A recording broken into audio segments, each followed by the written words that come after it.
Yes, we can.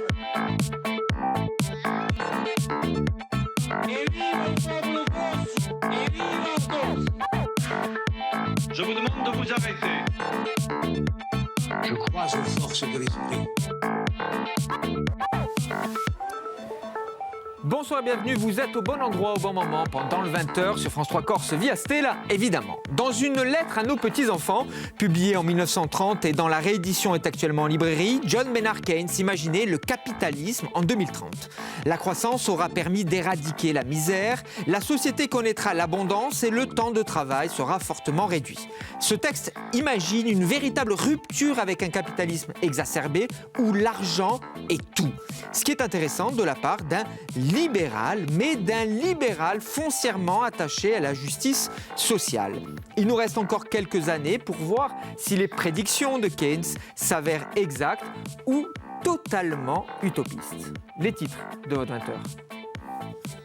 Est-ce la fin des partis politiques traditionnels? Sommes-nous dans l'ère de l'activisme? C'est le sujet de votre 20h. Chaque mois, le magazine Parole de Corse décrypte l'entourage des élus insulaires. La journaliste Caroline Ettori nous parle de la planète. Jean-Christophe Angelini.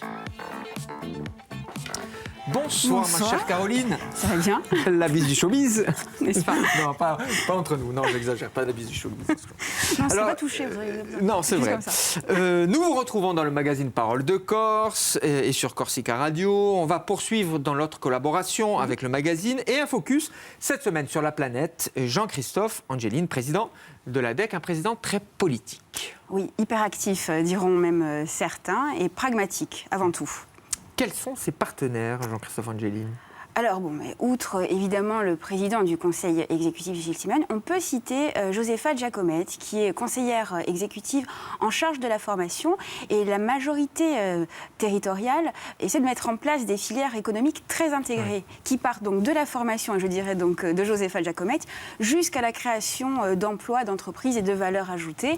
Et on arrive donc à l'ADEC et à Jean-Christophe Angelini. Ce qui est intéressant aussi dans ce duo, c'est qu'il représente c'est ça qui les deux tendances présentes au Conseil exécutif, à savoir les autonomistes de Fema Corsica et les indépendantistes de Corsica Libera. Josefa Giacometti qui a également en charge la culture, l'éducation évidemment. Il y a aussi côté universitaire, ça c'est très intéressant dans son entourage, Didier Ray. Oui, Didier Ray, maître de conférences en histoire, notamment à l'Université de Corse. Il était 3e sur la liste des municipales conduites par Jean-Christophe Angelini en 2014 à Porto Vecchio. Il siège donc au conseil municipal et il alimente l'élu, mais pas seulement l'élu, le collectif autour de Jean-Christophe Angelini en réflexion, en notes, etc. Alors, les partenaires politiques, institutionnels évidemment, mais son réseau est très divers. Alors, il y a la culture avec le musicien, et là, c'est intéressant, c'est dans votre article, ma chère Caroline, le musicien Pierre Gambini. Pierre Gambini, oui. Alors, Jean-Christophe Angelini est définitivement un homme de réseau. Vous citiez donc la culture avec Pierre Gambini, mais c'est un réseau qui s'est construit très tôt, très vite, très jeune et très large. Ouais. Voilà. Donc culture, mais aussi, je pense au bâtonnier que vous connaissez bien. Oui, Jean-François Casal, qui intervient dans cette émission. Je pense également pour les Corses de la diaspora à Paul Lich, président du Cercle des nageurs de Marseille. Le monde économique aussi, donc en tant que chef d'entreprise, il connaît les problématiques du secteur. Paul Scali, mais on peut également citer Jean-André Cogne à la Chambre de commerce et d'industrie d'Ajaccio et de la Corse du Sud, ou Jean-Charles Martinet, Chambre de métiers Haute-Corse, qui sont des interlocuteurs vraiment privilégiés. Alors, mais encore une fois, ce qui revient, c'est que vraiment, il y a un réseau fortement politique. Tout ça, ça nourrit l'homme politique. Bien sûr, mais c'est un animal politique. Ses rivaux, je sais que vous n'aimez pas dire ennemis, on ne va pas dire ennemis, donc ses rivaux, on en connaît essentiellement deux. Oui, deux, mais alors au moins deux. Mais alors là, c'est même plus des rivaux, c'est une saga, presque. C'est ça, voilà, donc c'est Georges Mel et Camille de Roccaser, bien sûr. Voilà, quel que soit l'échelon géographique, administratif, quel que soit le rendez-vous électoral, voilà, il y a opposition entre ces deux camps, même quand, je parle là de Jean-Christophe Angelini, de Camille de Rocazza, même quand ils ne s'affrontent pas directement, pour les cantonales de 2014 ou 2015 à Porto Vecchio, voilà, on a quand même réactivé la rivalité entre ces deux camps, ces deux visions de la Corse qui sont radicalement différentes, et même si jamais rien n'est définitif en politique, on peut dire qu'ils sont franchement incompatibles. Voilà. Ouais. Autre moment important dans le magazine de ce mois-ci, alors c'est régulier, tous les mois vous faites un sondage, vous proposez une étude. Cette fois-ci, ce mois-ci, cette question, quelle opinion avez-vous de la Corse ? Un échantillon représentatif de 1008 personnes âgées de 18 ans et plus et favorable à près de 74%. Un plébiscite. Incroyable. Oui, alors incroyable ou pas, d'ailleurs, c'était vraiment à contre-courant ou contre les idées reçues. La méthodologie a un petit peu changé, puisque du coup, on s'est adressé à un panel national représentatif de la... Alors qu'habituellement, vous sondez l'opinion publique insulaire. Régional, voilà. Donc là, représentatif de la population française dans son ensemble. Alors, ce qu'on retient, c'est que l'opinion n'est pas forcément les opinions qui sont parfois relayées et sur les médias nationaux et sur les réseaux sociaux. Voilà, c'est pas forcément représentatif.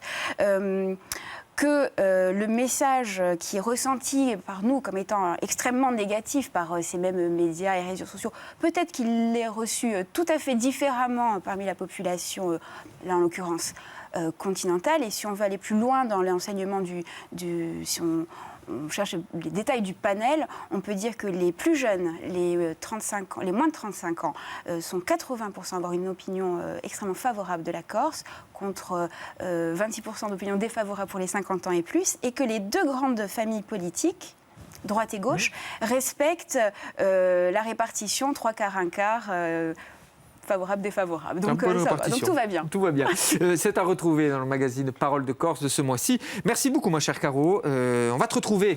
Tutoyer. C'est comme ça.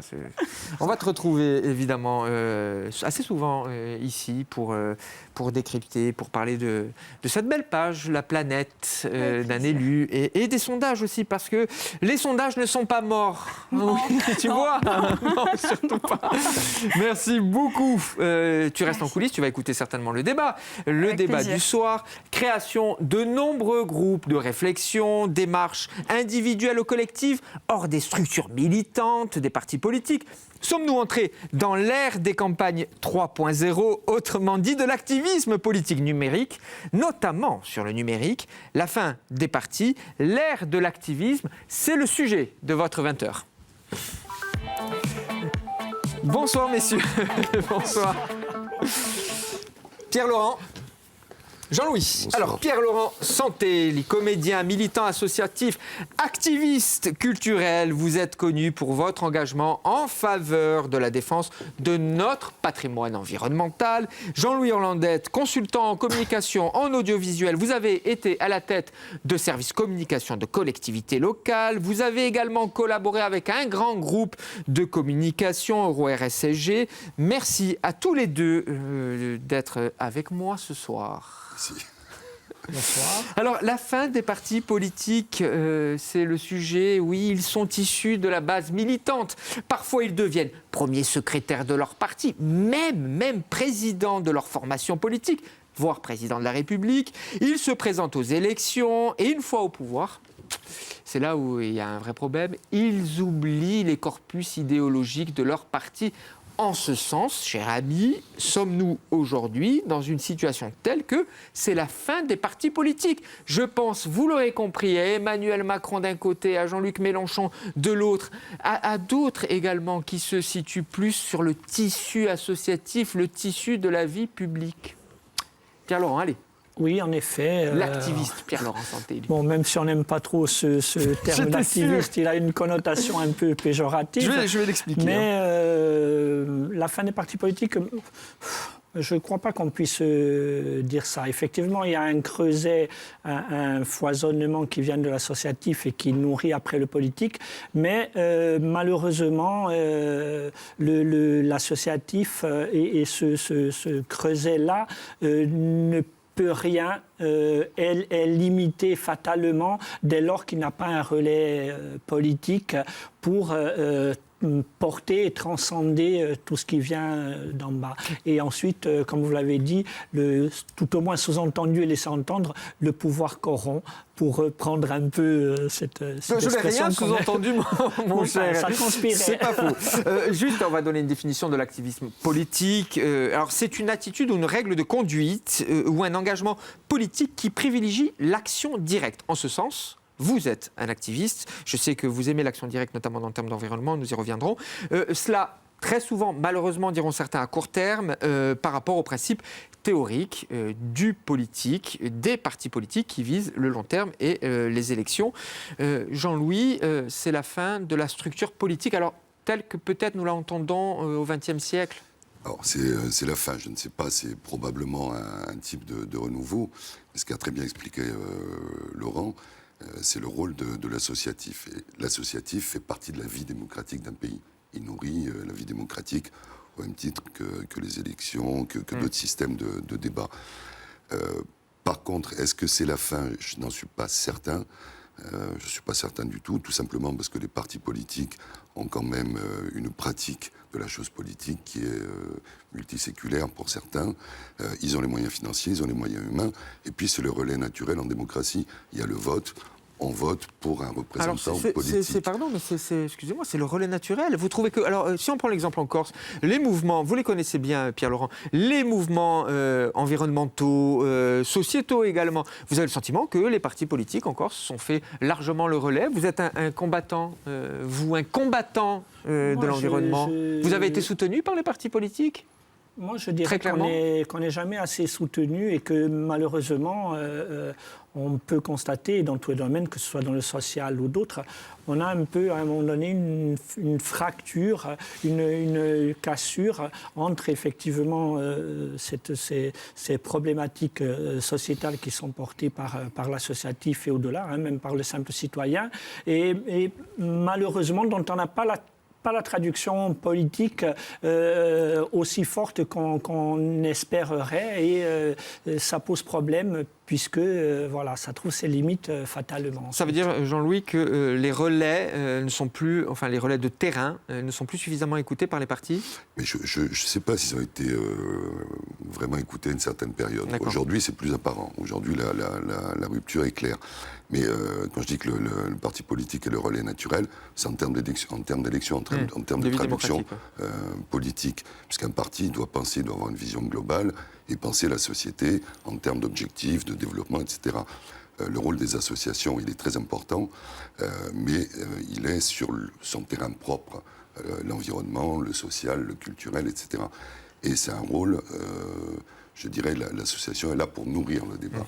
Pour nourrir le débat, et puis aussi parfois, et souvent même, on le voit dans l'environnement, pour pousser le politique à prendre des décisions. L'association, c'est un peu le fer de lance à ce niveau-là, pour pousser le politique à prendre des décisions et peser sur l'opinion publique en termes de mobilisation. Pousser l'opinion publique à se mobiliser sur des sujets importants ou qui lui semblent importants. Donc c'est deux démarches qui devraient être normalement, qui devraient fonctionner de concert. Mais c'est vrai qu'aujourd'hui, le politique est souvent absent en termes de relais. Encore, si on prend quelques exemples, Pierre-Laurent, est-ce que vous avez un exemple où la société civile, les associations, ce que vous connaissez dans votre quotidien, ont fait remonter des faits, des choses aux partis politiques ? Oui, pour ne parler que du domaine environnemental qu'on ne peut pas maintenir seulement dans ce seul champ, puisque c'est vraiment la problématique d'un projet de société qu'on porte au travers de ce combat-là, comme tout un chacun sait. Et c'est vrai que, et on l'a vu avec les élections de décembre 2015, bon nombre des personnes qu'on trouvait dans ce giron-là de l'associatif qui sont aujourd'hui aux affaires semblent avoir coupé un peu c'est le sentiment que vous avez, vous, sur le terrain ? Je ne pourrais pas être aussi cinglant que ça, mais on aurait espéré qu'avec ce changement, tout naturellement, ces problématiques-là aurait dû être porté de manière un peu plus soutenue. Or, si on fait le bilan en un an, on est toujours dans l'attente vraiment d'un signal fort au-delà des effets d'annonce. On va avoir vraiment une vraie photographie de l'engagement, de la traduction réelle de ce pouvoir politique nouveau avec cette période des 2-3 mois à venir, puisqu'il y a une date butoir qui est mars 2017 avec une quinzaine de plans locaux d'urbanisme, ces documents d'urbanisme tant décriés, portés par les communes, qui arrivent en date butoir en mars. Et on va voir la vraie implication de ce nouvel exécutif, savoir quel sillon va être traité, donné, et quelle direction va être donnée, quel signal fort à la société va être donné par l'exécutif. Et c'est là où on va voir si on passe facilement, aisément de l'associatif aux responsabilités politiques. Je voudrais juste que vous parlez d'un exemple, justement, pour évoquer cette idée que c'est peut-être, vous n'en êtes pas tout à fait d'accord avec moi en tout cas, la fin des partis politiques et l'ère de l'activisme. Alexandre Jardin, l'écrivain Alexandre Jardin, qui est en train de passer d'un mouvement citoyen de faiseux, c'est son terme, donc activiste de la société civile, à un mouvement politique. Parce qu'Alexandre Jardin va se présenter aux élections présidentielles hors parti, hors structure militante, vraiment dans l'idée d'un activisme politique. Vous le regardez en souriant, Jean-Louis? Non, je ne regarde pas Alexandre Jardin en souriant, mais c'est vrai que l'exemple est marquant parce que c'est la période du tout est possible. En fin de compte, les partis politiques et les hommes politiques semblent remplir tellement peu leur rôle qu'ils laissent un espace disponible, un espace libre à des tas d'initiatives. Alors qui vont du populisme le plus caricatural jusqu'à des tentatives comme celle d'Alexandre Jardin. Mais ce qui est intéressant là-dedans, c'est de voir que toute cette évolution, elle fonctionne aussi avec ce qu'on appelle l'activisme en réseau. Oui, sur le numérique notamment. Avec le numérique, avec le web. Ouais. Bon. Il y a toute une démarche qui est en train de se faire à ce niveau-là.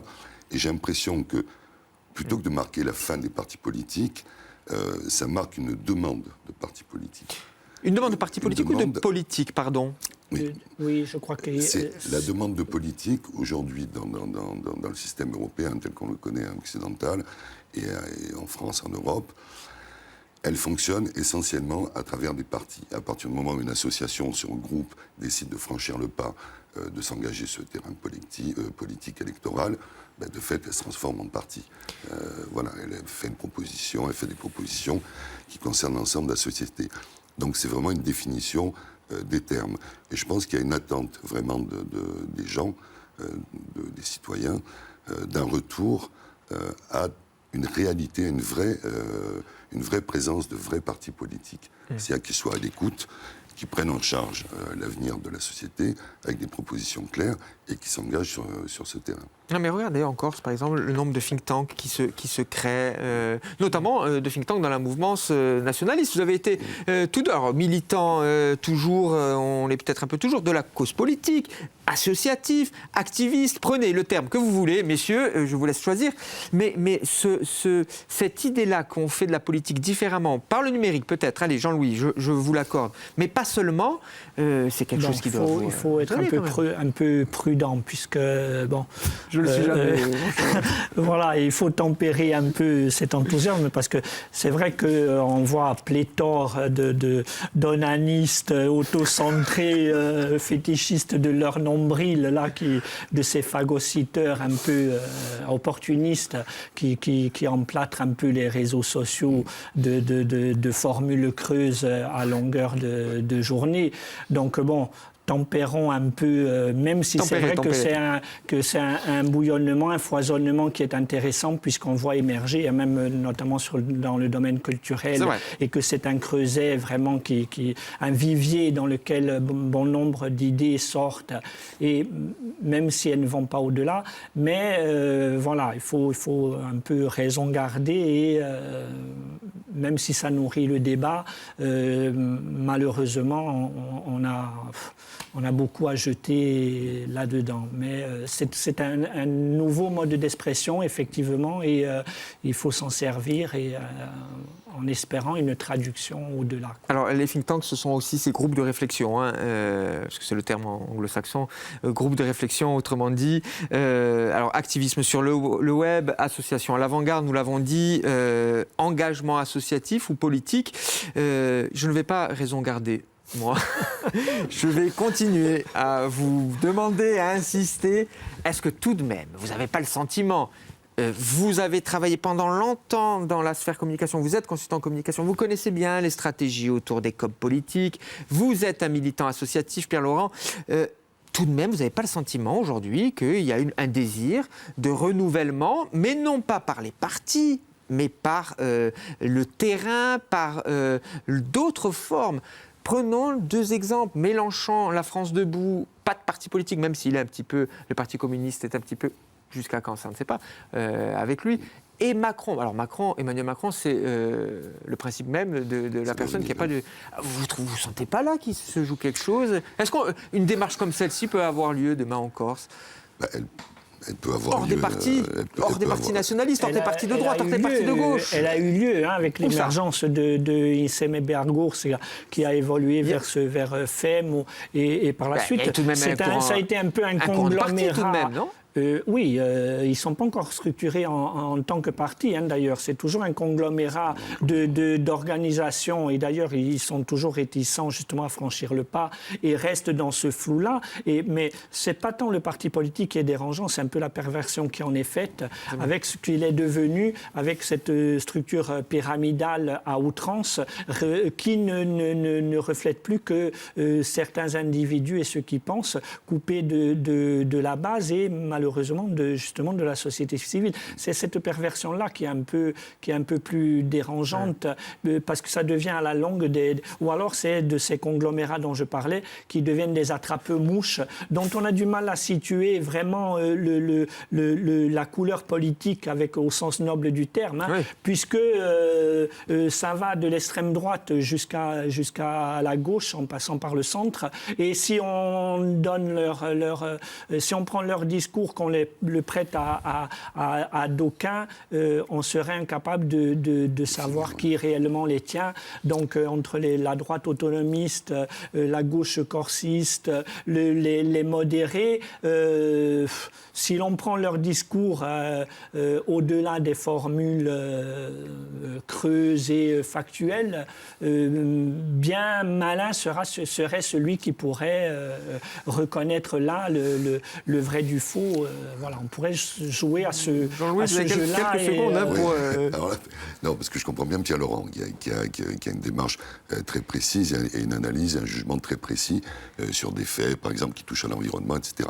Où là, il porte un jugement précis, et quantifié. Même dans le social. Mais aujourd'hui, en Corse, en tout cas, pour ce qui est des mouvements nationalistes, autonomistes ou corsistes, il y a une différence, non seulement de discours, mais il y a une différence de fond qui est quand même portée sur eux en termes d'objectifs, entre l'indépendance, l'autodétermination, l'autonomie. Mais elle est portée par les partis.